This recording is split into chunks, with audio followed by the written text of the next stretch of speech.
Now, we started, last week we looked at the Rambam's position that secular science, philosophy, stuff like that are an integral part of Torah, that you're Mekayim the mitzvahs Talmud Torah. In fact, if you put together, if you conflate the paragraph at the end of the fourth parak of Yesodei HaTorah with the way the Rambam defines the amount of hours and the way you should divide your time for learning, that comes out the philosophy that you've got time for Chumash, you get time for Mishnayos and Gemara and Halacha and also philosophy. That's part of the. I mean, we would probably classify it under Hashkafa Shir or something like that. But the point is that it's all on the same level, and ostensibly you could say a Birkas Torah on that's the Moreh Nevuchim. I think I would feel funny taking the physics or the rhetoric or the whatever and saying Birkas Torah, but that's in the Rambam. Okay. I showed you something the other day when we did chapter 4 and chapter 5 of Yesodei HaTorah. It's just reading Aristotle and physics. It's literally just exactly. That's exactly the point. Correct. Okay. So the question is, all right. Let's look at an alternative approach. The approach is not unrelated to Parshat HaShavua or the Parshiot HaShavua, certainly last week's, because we're going to look at a couple of passages from the. I'm just looking at my glasses. A couple of passages from the parish of the Netziv of Volozhin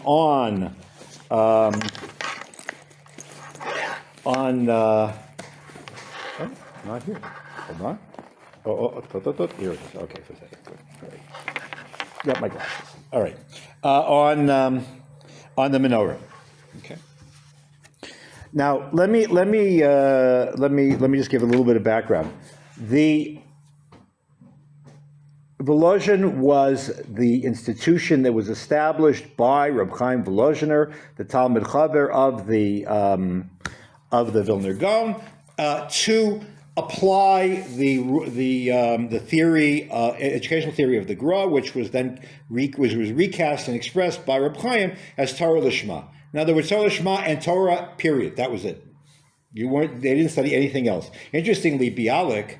I mean, on the side, some people did, but it wasn't part of the formal curriculum. Wasn't the Gra very into it? The Gra. We talked about this last week with the ad. But all right, let's leave it alone for a second. The Gra. Interesting, Bialik, when he left his home to go to Volozhin, he went there because he thought that there were separate secular studies there. He was wrong, but he got into it for about a year and a half, and he really just learned Gemara. All right, but Bialik's another story. The third major Rosh Yeshiva of Volozhin was the Netziv. The Netziv, in his first marriage, was married to the daughter of Reb Yitzhak of Volozhin. In other words, he was married to Reb Chaim's granddaughter. And the Netziv was really much a Torah polymath. I mean, aside from knowing Kol Torah Kula in terms of Shas and Rishonim and whatever Achronim were relevant, he made his name through a semi-critical or semi-scholarly, not just lumdish, commentary on the Gaonic work, the Shiltas. He worked very hard on the manuscripts and on the text of the Shiltas and so on. He was a Zionist, a religious Zionist. He was one of the trustees of the Chovei Tzion movement, which was what brought my great grandparents to here. He was a person who was very curious about the world. He once told his nephew, who was the author of the Torah Tamima, that if the papers don't come on Friday to Volozhin, he feels his own Shabbos is impugned. It's a big debate whether Gedolei Torah can read the paper, but so in the book in which Baruch Halevi Epstein, the Torah Tamima, says this, was published in English, so they just censored out that passage. But he said it, and as we'll see, he had an interesting attitude towards secular studies. Interestingly, or most people will tell you, why did the Volozhiner yeshiva close in the 1890s? I forget, 1890 something. The answer that you will usually get is that because the Russian government wanted to impose studying Russian language and something else, I forget what, on the students, and rather than bring secular studies into the yeshiva, the Netziv closed the yeshiva. We'll find in a few minutes that that's partly true. There were other reasons, internal political reasons, but that doesn't mean that the Netziv's attitude towards secular studies was as negative, say, as his partner at the time, Rav Chaim Soloveitchik. Reb Chaim Brisker was anti-secular studies. In the same way, but in the same way that, what shall I say? If you read the first, I forget what chapter it is in. The first one of the opening chapters of the Tanya. So the Alter Rebbe has a long discussion about secular studies. They're terrible. They hurt the neshama. They come from the Sitra Achra. All kinds of things. All right. Look at number. So the Netziv, however. First of all, he wrote an incredible Perush on Chumash, which I highly recommend. It's just, he's an amazingly creative and deep thinker. He's just amazing. I mean, the Haimek Dover on Chumash is just mind-boggling. I mean, I really strongly recommend putting it on the front of your shelf. He discusses the question of secular studies, interestingly, when he gets to the discussion of the Menorah. So you'll recall from Parshat Shavua, and I'm assuming if you're Maver during the week that you're looking at pictures of what the Mishkan looked like, because otherwise you can't figure out what these things look like without that. But once you look at the pictures, then you can figure out what Rashi's trying to get at. I mean, there used to be books about this stuff. I mean, I'm sure there still are, but I'm sure most people use AI or just put in a picture of the Choshen and picture of the Me'il and picture of the Mitznefet and whatever. Okay. In the base, the Kodesh HaKodashim, the base of Mikdash, the Heichal was divided into two parts. There was the Kodesh HaKodashim in the back, and in the back was the Aron HaBris and the Kaporet, and then came a Parochet, which divided in half or two, and in the front were the Menorah, the Shulchan, which had the Lechem HaPanim, and the Mizbach HaKetoret. What is of interest to the Netziv here is the symbolism of the Menorah, and he says Ella. So he says in Tetzaveh. This is this week's parsha. Ella ha'inyan, because it starts out Atzat Tzaveh ben Yisrael v'yichu elecha Hashem and Zayit Zach Chatit Lamaor Lalot Ner Tamid Bo'ol Moed Michutz LaParochet Yamidoto, whatever it is, however the pasuk goes. All right. Ela ha'inyan, b'chol ze diyesh lada'at, de'or ha'torah, shehu tachlit ha'mishkan, v'ikar ha'mashreh, Shechina, Ikar HaMashra, sorry, because we're talking about Torah. Shechina b'Yisrael. In other words, the Torah, the Mishkan is not just a place of avoda. It's a place. Well, avoda includes limud. It embodies Or HaTorah and is meant to symbolize Or HaTorah, and it is the major reason why God causes His presence to indwell. Ba b'shefa, what brings it to overflow into our lives, be'emtzaut shnei klei kodesh, within the Beis HaMikdash. Symbolically, there are two of the vessels which are a media for the communication of Torah. Hainu ha'aron v'ha'menorah. So the Aron, I understand. The Aron has what? The Aron has the Luchot HaBrit. The Aron has, let's assume, Shivrei Luchot, the first set, and it's got a Sefer Torah next to it. Okay, so that I understand. The Menorah, interesting. What's the Menorah got to do with anything? V'nishtanu pu'ulotehem. Their functions differ. Ha'aron ba li'ye'ud hadibrot shebichtav, v'gam l'tzivui b'kabbalah shebal peh, kemo shekatavnu le'el kaf hei ha'kamet bet. In other words, the Aron provides the raw material, the written legacy. Torah Shebal Peh and Torah Shebal, as the Rambam has it, that it's knowledge per se. All right? the field upon which the act of Talmud Torah takes place. If you want, you could even say B'kiyas. V'adayin, but nevertheless, not sufficient. Ein b'zeh koach ha'pilpul v'achidush. Just the Aron has all this information, which you have to learn, but there's no understanding. There's no creative interpretation. There's no expansion of the limits of Torah. If you just restrict yourself to the Aron Abris. Sheyehei adam yachol lechadesh ma'atzmo dvar halacha she'eino mekubal. That a person should be able to innovate or to create or to describe or to interpret creatively something which doesn't mean not mekubal, doesn't mean not unacceptable, something which was not just handed on by tradition. Okay, so where does that come from? V'lazeh hakoach hanifla shenikra Talmud, which fits exactly with the definition we saw in the Rambam last week. Nitan koach ha-menorah. That's what the menorah symbolizes. The ability to warm, to cook, to shed light, to go deep in what's written in the Aron.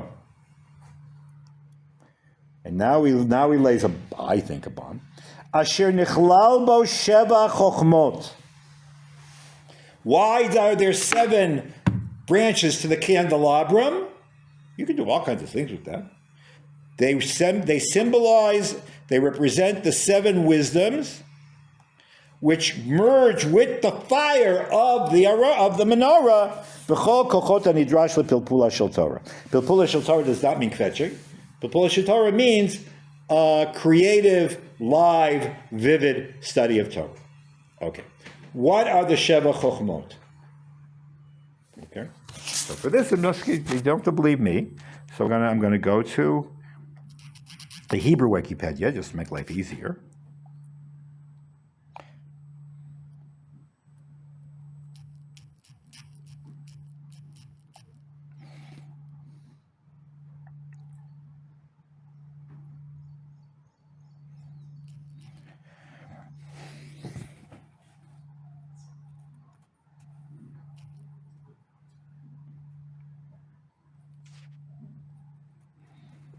Okay, all right, so maybe not. I'll have to look in the English.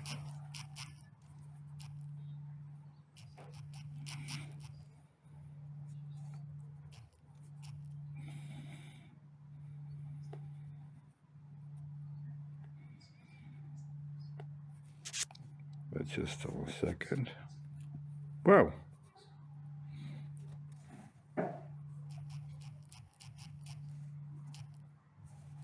Okay, the 7 wisdoms are generally taken over. It's usually it usually refers to the seven liberal arts. Okay, and the 7 liberal arts they're defined differently in different ways. They are generally. Let me give you the classical list. They're called the artes liberales, and they're divided into 3 and 7. I'm just looking for where different people divide them differently, but they include. Hold on.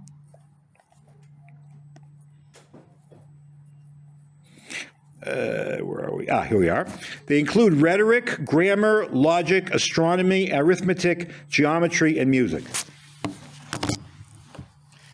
You can, there are other, I have a book at home which I'll bring, not next week, it's poured the week after, I may not be here, so in the next class, in which a very fine scholar who I knew very well and was a lovely man also, Professor Dov Rappel, a book this thick about every single listing of the 7 chokhmot that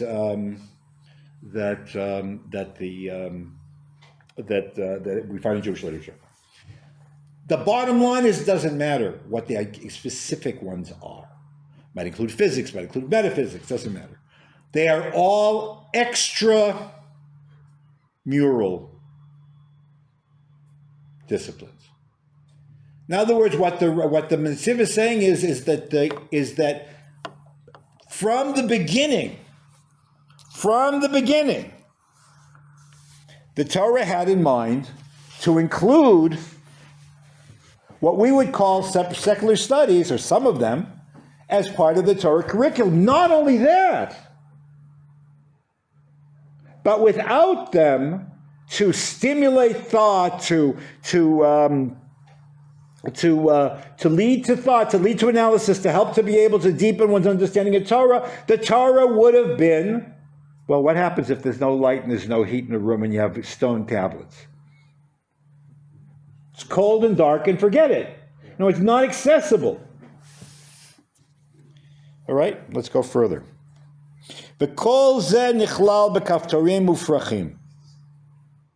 And all of these are included and symbolized in all of the various doodads and decorations on the menorah. We'll stop there. Now, the Netziv goes on, continues along these veins in a number of different places. Okay, let's look at the next one. Next one is at the end of Vayakel, at the end of Shemot. B'kaneh echad. Okay, he's talking about each one of the branches of the candelabrum. Teva zu kaktuva b'shinui me'akatuv b'chol mekomot b'kaneh echad. Mamshich hadat laskil al inyan agviyim ha'mishukadim kaptor v'aferach.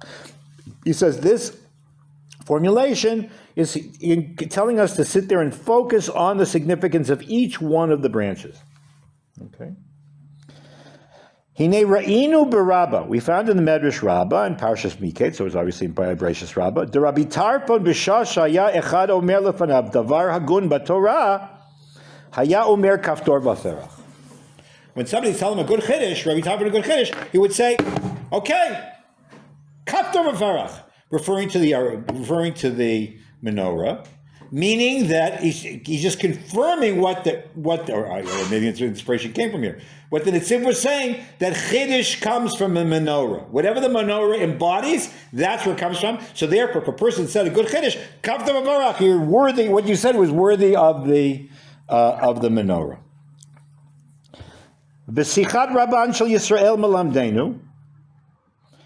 Shehavin asher v'kaftorim ufrachim shel menorah ramuz v'kiddushay Torah sheyesh v'em seichel tov lo seyem. Every chiddush which is logical can be attributed back to the power of the menorah. Mishum hachi, and for that reason, amar l'mishi chidesh davar tov shekaftor v'aferach shal menorah. Ukvar nitma'er. We've already explained to you. Reish Perik Tetzaveh, Shamenorah Bichlal Merumaz Laha'ir Al Chochmat HaTorah B'Pulpulash Torah V'Chikar V'Ayon. That the function of the Torah, of the menorah, is to hint. It's actually more than hint. To the illumination of Torah by sharp and deep understanding, by delving into things, and Eon is analysis. Okay. Now, let's go back to the way that the menorah is fashioned, he says. V'nei shisha knei menorah. There are 6, 3 on each side. Im hanir hanemtzai, together with the middle one. Hein heima sheva chochmot chitzoniot. They represent the 7 external wisdoms. And then he puts in a critical term, hatfelim la Torah. They are subordinate to the Torah. They serve the Torah. They're necessary for the Torah. They never trump the Torah. They are always in service to the Torah. It's called, in proper English we say it has an ancillary function, because an ancilla in Latin is a maid, is a servant girl. Look what he says. On the one hand, they are subservient and secondary to the Torah, but nevertheless, v'shat Torah tzricha lahem litparesh b'chol pirtei shurin v'chadomeh hamegia l'davar HaTorah.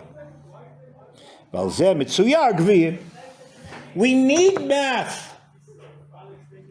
We need advanced math to understand halacha. We need advanced math to be able to learn the dinim. We need advanced math just to be able to know the theories. And that's why the 7 wisdoms end where?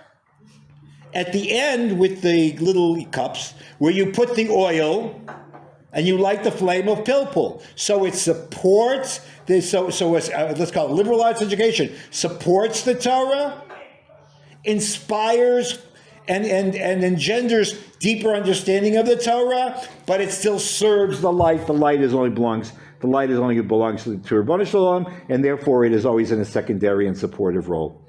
It will get supporting actor, never get leading actor in terms of the Oscar.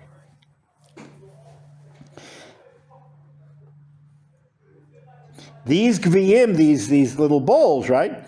Hagviim morim ala hashka'a shatorah mashka b'chokhmot.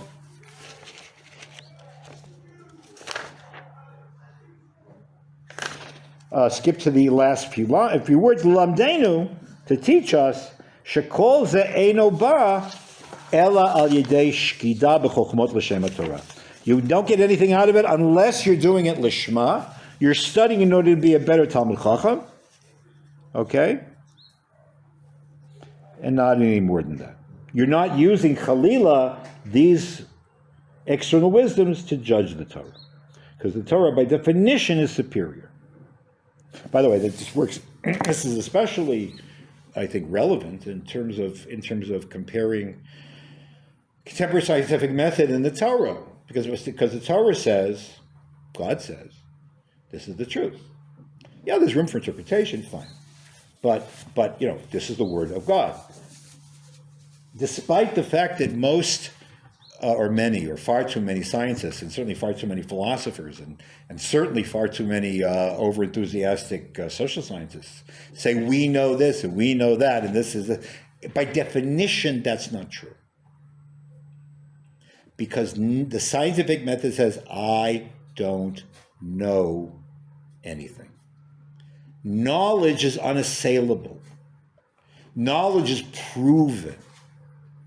Scientific method, by definition, says, this is the best that I can do with the information I have at the present time, but it may be overturned tomorrow. It's only up until now. Skepticism is built in to the scientific method, and the scientific method should lead to intellectual humility. For some crazy reason, the opposite happens. The scientific method leads people to be skeptical about God and His claim and the Torah and claims to it's the absolute truth, and they say, we know. You don't know anything. I was blown away when I was told by a paleontologist that when you go into a museum of natural history and you see these reconstructed, you see these skeletons of dinosaurs. We don't have any full. We have some birds, maybe have some fossils, but we don't have a full T-Rex. We're assuming how it's put together. We know what it looks like. This is the best reconstruction we could do, but. I mean, you're right. But look at the all went crazy for years. Okay, so all right, we know that the one thing we do know is that we think or we assert that chickens and pigeons are the direct descendants of the flying dinosaurs. But do you know that it wasn't that long ago that people thought that flying dinosaurs did not have feathers? I mean, oh my God, that changed everything. Well, then why are you telling me this was the truth if everything is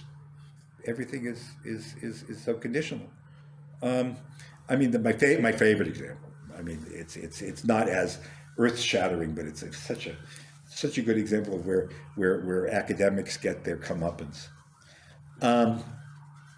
If you're into Greek and if you're into Greek and Roman art.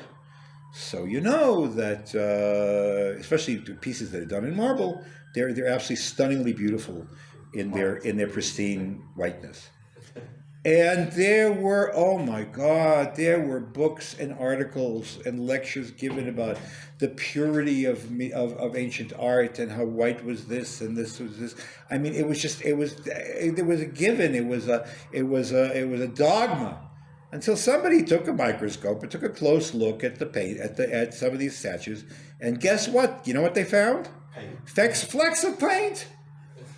And it turned out overnight, oh my God! What we thought was all farpachkit and looked like, I don't know, it's like a Budapest living room, and that couldn't be the Greeks with their purity.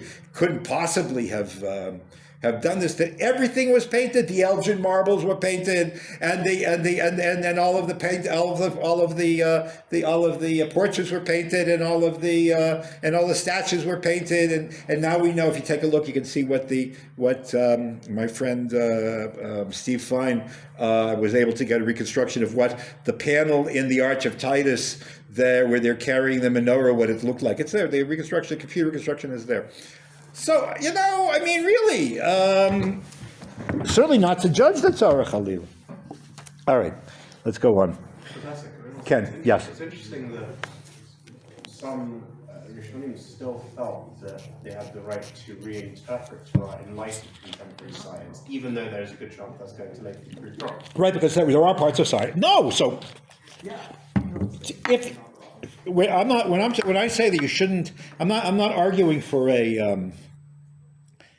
I'm not arguing for a Luddite kind of position. When I say judge the Torah, I mean to say that first of all, to judge the chronology of the Torah based on very limited archaeological things. To take contemporary theories of gender and say, well, that's the Torah is wrong because we know better. I mean, that's what I'm talking about. If there are absolutely clear scientific proof of something, then the Torah has to take that. The Torah lives in this world. I mean, so I'll give you an example. So there is a big debate about a Gemara in Shabbos. The Gemara in Shabbos says if you kill a louse on Shabbos, so it's potter. You're potter. You're not supposed to kill anything on Shabbos. You're not allowed to. It's the Taz Shema. It's a tolada of shochet. You're not allowed to kill a bug or whatever. It's one of those moments when the fly is in your apartment or in your house or in your room, and that's the moment that you know that you have really, you have to take when one of the classic explanations of Shabbos, you take 10 steps back and you're on charge and whatever. That's very hard. If the fly is making you crazy. You can't trap it. Right, exactly. You can't trap it, you can't kill it, whatever. All right, so now let's kill the louse. Why? Because, say Chazal, it comes from a spontaneous generation, it comes from the dirt. Okay. So now we know based on microscopes that it's not so. That they have eggs and, So what is Chazal wrong? No. So there are several ways to interpret it. Number one, when it comes to ironclad observable proof, then Rabbi Avram ben Rambam says that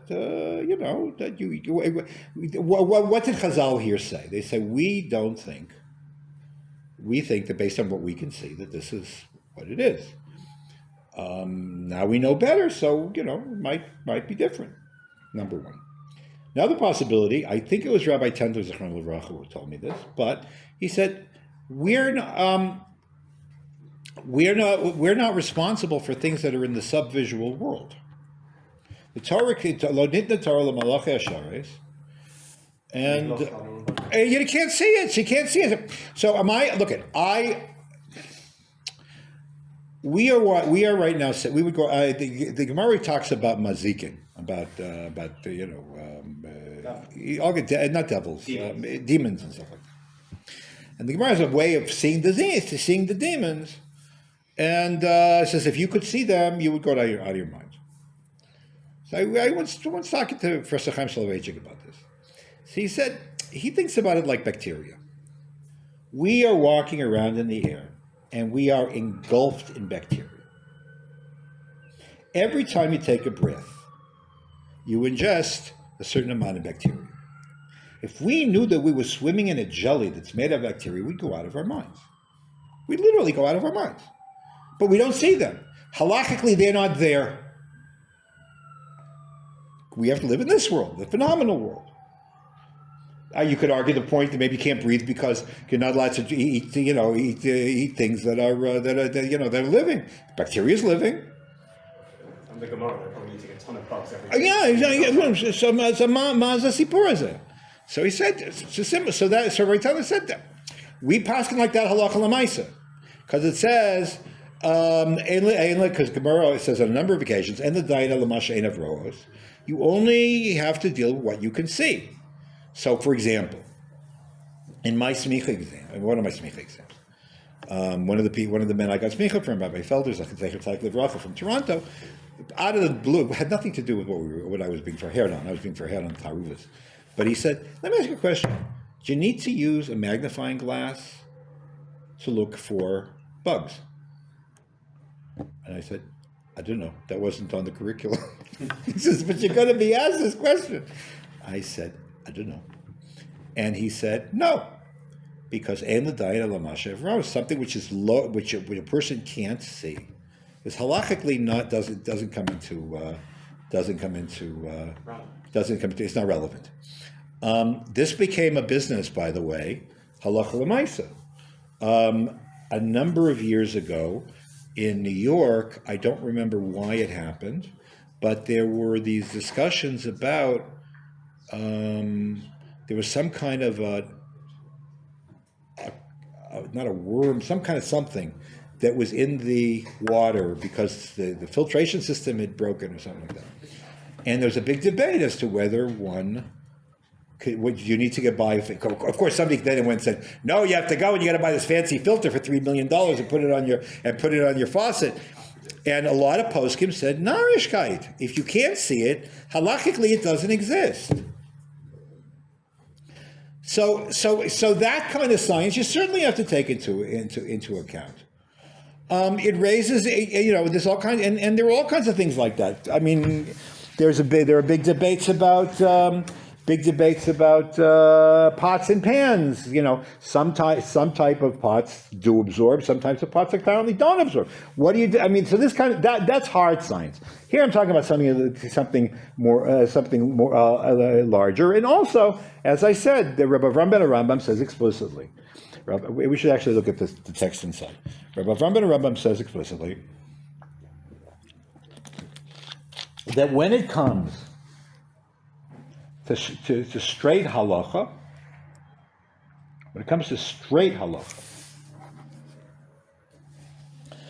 nobody has the absolute final authority of Chazal.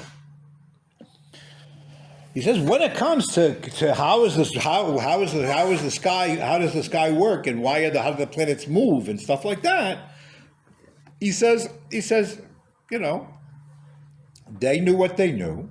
But we don't hold them responsible for not knowing stuff that with better instruments we can know now. We have a halacha Correct. You have a situation which the Chachamim will let Olam win on an astronomical issue.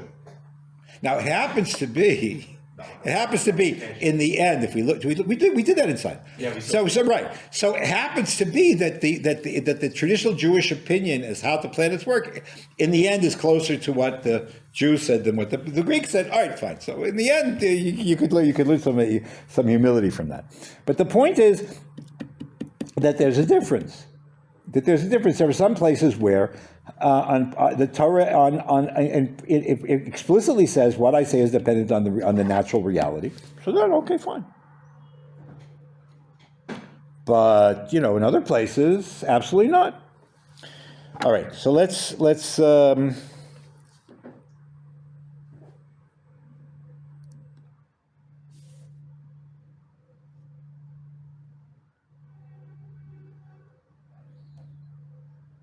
skip down. This is the last page. Skip down 1, 2,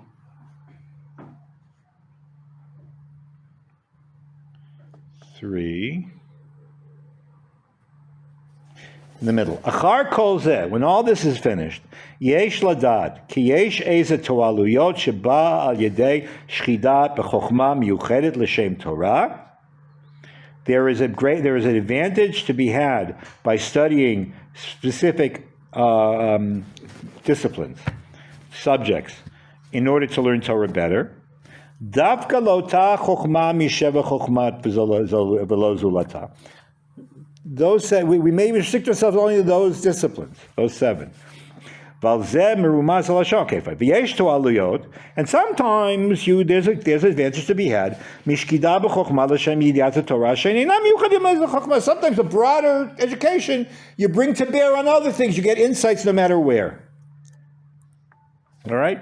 And then he goes on and he says, and that's why it all merges into pilpul. But you bring everything you know to the understanding of Torah. All right. He comes back. This is obviously something which he wants to keep talking about because he raises it again in Bamidbar. Ya'iru shiva hanerot mishum shebatorah shebal peh nichlal sheva chokhmot shebeli yidiyah b'chol hachokhmot I efshar levo kama yikarei Torah kemo shirei klaim v'uktzin math in geometry b'kiddush hachodesh and astronomy v'od arbe yanyanei shurim. וכל החוכמות באו לשמש ולבאר אזהרת תורה שבכתב, וגם מי שיש לו עיניים מוצא כל החוכמות מרומז בתורה שבכתב. Oh, so here he says something very striking. Ultimately, all true sciences, all true secular disciplines are rooted in Torah.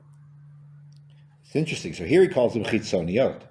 Here he says they're hinted at in the Torah itself. Okay. Now let's skip to the last one. V'zeh ha'maaseh ha'menorah in Parshas Baloscha.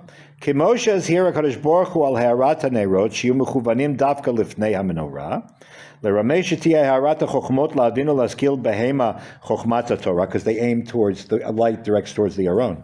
Kach maaseh ha'menorah u'miksha achat l'lamdenu dekol ha'chokhmot mimakor ha'torah chutzvu. In other words, if you're learning, it's funny to say, if you're learning math or probability to be able to understand Maseches Kinim, l'chayr, you could say a Birkas HaTorah on that.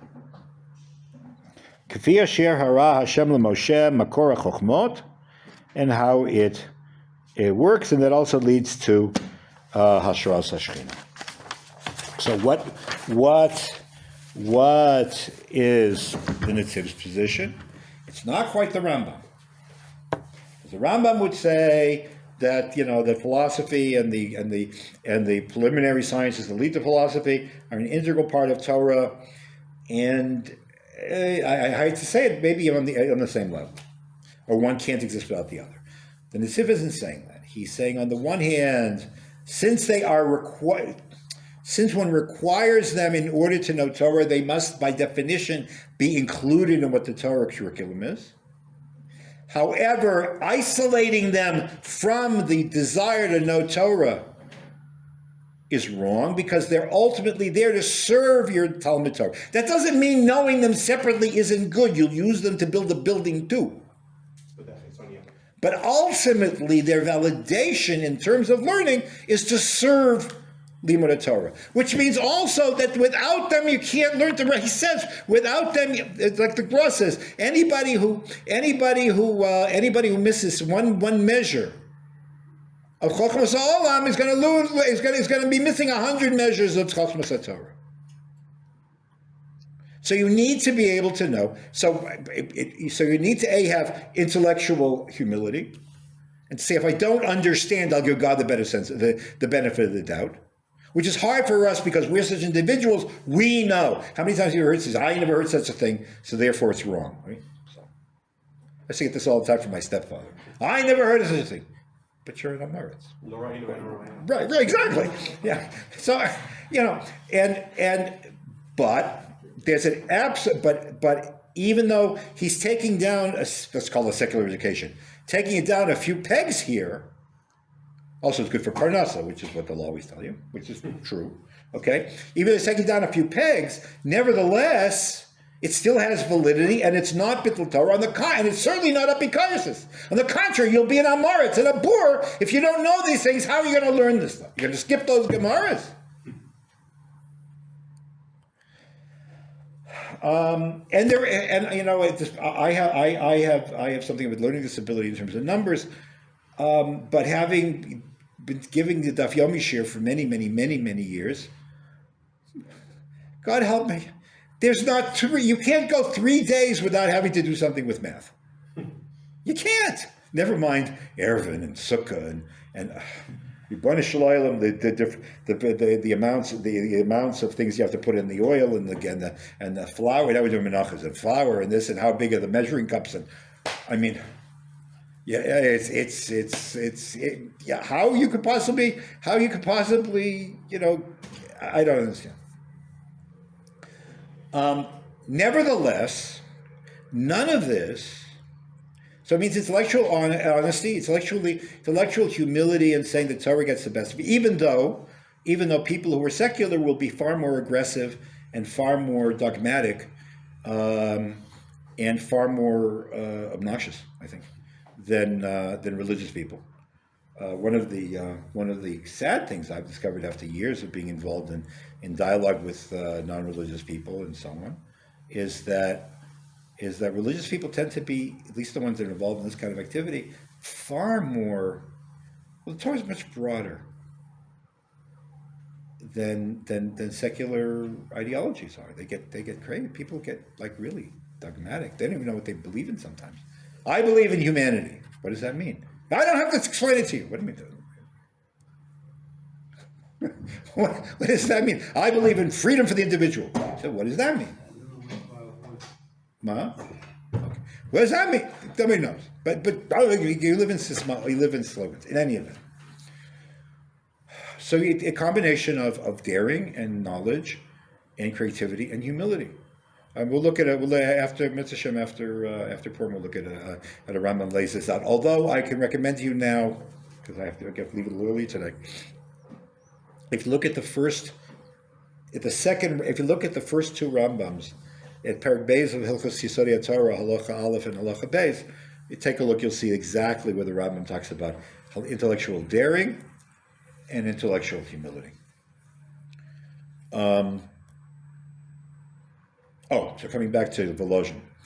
So it is probable that Volozhin was closed because of internal communal politics.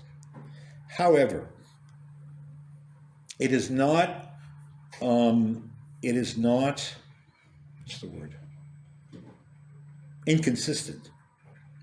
If Volozhin was also closed because the Russian government wanted to introduce certain secular studies within the yeshiva. Because you have this incredible endorsement of a broad education as part of Talmud Torah.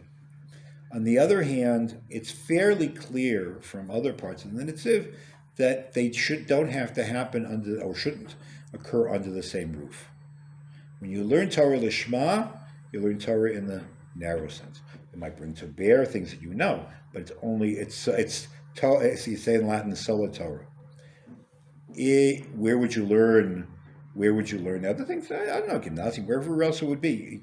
The activity is important. The loci have to be separate. So a yeshiva university might not very well have fit his view of how things should be. Yeshiva should go over here, and university should go over here. Two separate places. Obviously, that limudei chol should be done in an atmosphere of Yireh Shamayim as well, because it's ancillary. It's an added activity which is meant to help you understand Torah better and to understand Chochmas Habarei. It's a nice story. We'll close with that. There's a lovely story. There's a wonderful book actually, which is written by a guy named Rav Yosef Eliyahu. Yeah, it's called HaTorah HaMesamachat. The Torah that makes you happy. It's stories, but it's not like just Gedolim stories. It's like really attested, proven, documented stories about Rav Shlomo Zalman Auerbach of all kinds. It's not the usual. He was a genius, and therefore he never saw anybody and never talked to anybody. It's a very down to earth but very inspiring book. So in that book, there are two volumes, but the first volume is much better than the second one.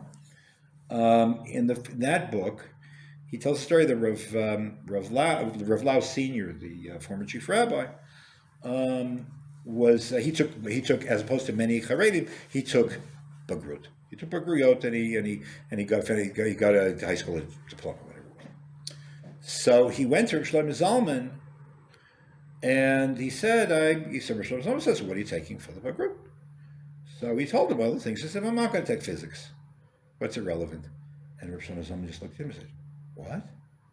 To see how the Rebbeinu Shalom built the world and fashioned it with such intricacy and such sophistication and such power? Of course you have to learn physics." I think that tells the whole story. Okay, so Purim Sameach to everybody. I am most likely not going to be